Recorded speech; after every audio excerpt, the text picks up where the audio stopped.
Imagine you're an archaeologist and you've just found an artifact that looks like this. It's got this peculiar form, and you can't wait to learn more about it. You notify the excavation supervisor and ask her what it is and what it was used for.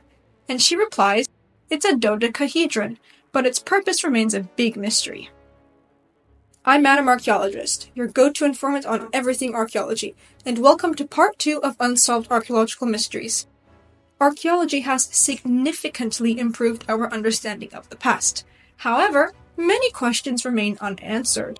Here, I'll explore 3 more mysteries that have gripped the minds of archaeologists and the public alike. First up, we have ancient scripts. There are many that have yet to be deciphered, too many to cover in one episode, but an example I'd like to elaborate on is the Indus Script.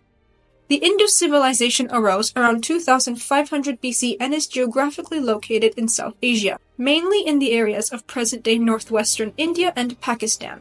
The largest and most famous Indus sites to have been excavated are Mohenjo-Daro and Harappa, and because of this latter site, the Indus civilization is sometimes referred to as the Harappan civilization. Indus writing is found on thousands of small stamp seals, as well as on pottery, small tablets, and metal plates, tools, and weapons. Hundreds of signs have been identified, but the nature of the writing system is unknown. Some scholars believe that it may be related to the ancient Brahmi script, while others think there's a connection to the Dravidian languages spoken mainly in southern India, Sri Lanka, and southwestern Pakistan. Many of the seals featuring writing also feature animals, but it is unknown how these relate to each other and the goods that were being sealed.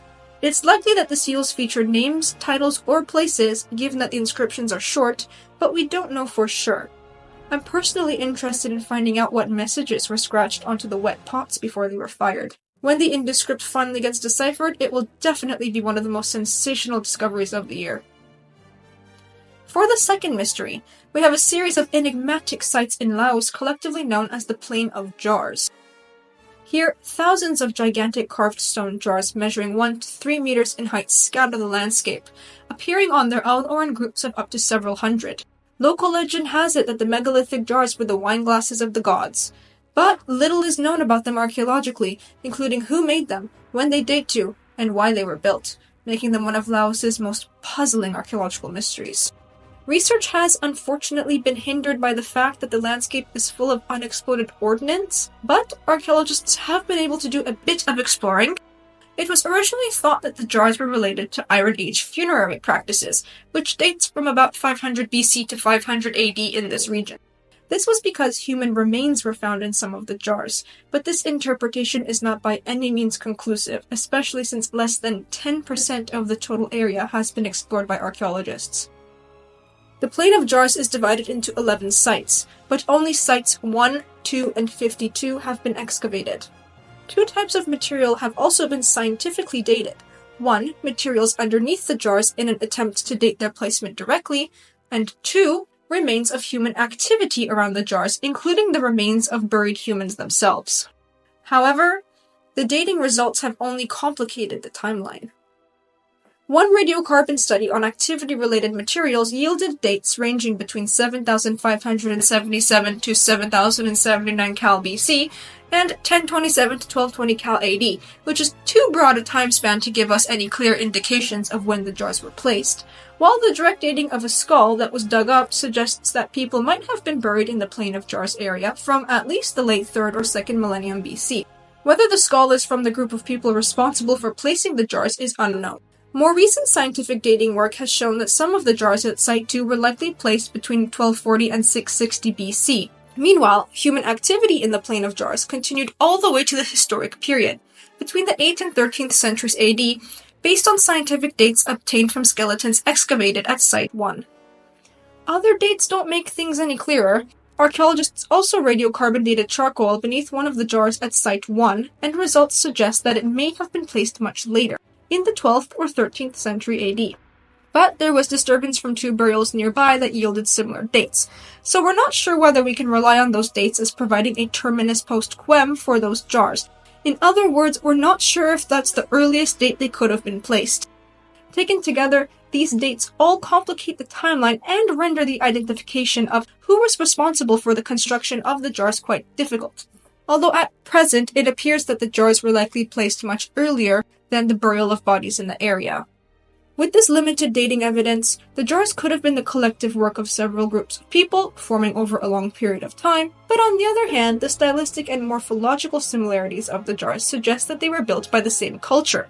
But who were these people? How did the different clusters of jars develop over time? What was their purpose? Did they hold a different significance for people at different points in time? This is very likely. And how did the jars relate to the bodies found in the area? These questions remain unanswered. There's no doubt that the Plain of Jars is both the most mysterious and dangerous archaeological site in Laos and perhaps all of East Asia. Last, but certainly not least, we have the enigmatic Roman dodecahedra. These peculiar objects date largely from the 2nd to 4th centuries AD and range in size from 4 to 11 centimeters across, although there are overarching similarities. All have 12 pentagonal faces, boast knob-like stickouts, and feature holes on their faces. The vast majority are made of copper alloy. More than 100 have been found, but nobody knows what they exactly are. Their distribution is interesting because they mainly cluster in areas of northwestern and central Europe. And so far, none have been found in Italy itself, nor in North Africa, the Iberian Peninsula, or the eastern provinces of the former empire. The Roman period is one of the best documented periods archaeologically, so it's puzzling that we don't know what these objects were used for. We don't have any Roman texts describing them, and so far, none of the Roman mosaics or frescoes that we have depict a dodecahedron. This has led people to think that either their use was so obvious at the time, or they were meant to be hidden from the masses. However, their craftsmanship suggests that these weren't objects that were meant for the average citizen's day-to-day use. Dozens of interpretations have been put forward as to their purpose, so by all means, feel free to let me know in the comments what you think Roman dodecahedra were used for. I'll outline some theories here. Some dodecahedra supposedly boast traces of wax, which has led to the theory that they were used to hold candles. But if they were indeed candle holders, they'd have to have been high-status candle holders, because terracotta oil lamps have been found in much more abundant numbers all over the Roman Empire and served as a common means of lighting interiors throughout the Roman world. Another proposal is that the dodecahedron was an ancient surveying device used for taking measurements. The hypothesis is, I quote, that the dodecahedron was an astronomic measuring instrument with which the angle of the sunlight can be measured, and thereby one specific date in springtime and one date in the autumn can be determined with accuracy. The dates that can be measured were probably of importance for agriculture. The sowing date of winter grain is important for the achievement of optimal produce, end quote. This hypothesis was tested with dodecahedra, and it was found that measurements could indeed be obtained. The conclusion of the experiment was that, I quote, the dodecahedron was an astronomical measuring device with which, based on the position of the sun at its zenith, in the spring and autumn, a specific date could be determined. The data which could be measured was probably of importance for the farmers of the time, and in particular the sowing date for winter grain was of extreme importance in order to achieve an optimal harvest yield, end quote. It has further been proposed that the dodecahedra are only found in the Roman Empire's more northerly provinces because a harsh winter could potentially be devastating for farmers. However, this theory is not without its critiques. For example, the hole sizes vary quite a bit between dodecahedra, which means that perhaps not all of them could have been used as measuring devices. Some think they served a religious purpose. One amazingly preserved dodecahedron was found at a site in Lincolnshire in England in 2023, very close to a Roman mounted rider god figurine, suggesting a possible religious link there. It's also thought that the lack of textual sources describing them could be attributed to their use in secret pagan rituals when Christianity was spreading across the empire. More work needs to be done to confirm this though, and if it was indeed a ritual object, its exact purpose isn't clear.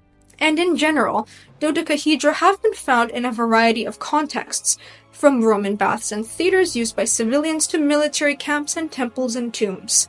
These wide-ranging contexts in which they appear only complicates the matter further, and makes the purpose of the dodecahedra even more mysterious. Finally, knitting has even been proposed. This has been attempted with modern dodecahedra, and it works. I find this really interesting, but we can't accept this interpretation officially because the oldest knitted artifacts found are socks from Egypt dated to the medieval period.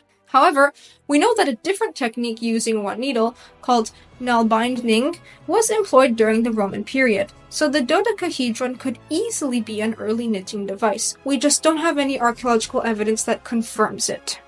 Also, you would have been quite limited on what you could make, mainly finger warmers. Regardless of what the dodecahedra were used for in Roman times, their use today as knitting devices is really cool. But until more discoveries are made, the Roman dodecahedra will certainly continue to puzzle us. And these are just 3 of the many mysteries that continue to baffle archaeologists. Important questions remain regarding the plane of jars, including who, when, and why. What were the Roman dodecahedra used for, and why have they been found in various contexts? Will the Indus Script ever be deciphered? Hopefully, as archaeological research advances, we'll have the answers to all these questions. Don't forget to give this video a like and subscribe for more cool content by your go-to informant on everything archaeology, Madam Archaeologist.